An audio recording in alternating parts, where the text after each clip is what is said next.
ताहले से चैतन्य ठाकुर केमिति गुप्त करिक गले ताकू महापुरुष भी प्रमाण देइचंती।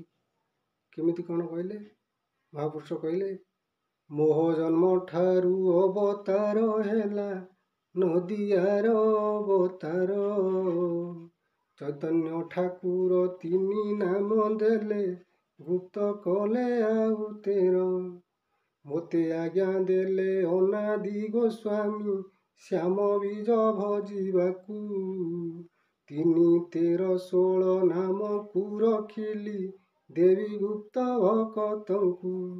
महापुरुष कहले चैतन्य ठाकुर तिनी नाम देले गुप्त कले आउ तेर मते आज्ञा देले अनादि गोस्वामी श्याम बीज भजिबाकू तिनी 13-16 नाम को रखिली गुप्त भक्तंकु देवे बोली महापुरुष लिखिले।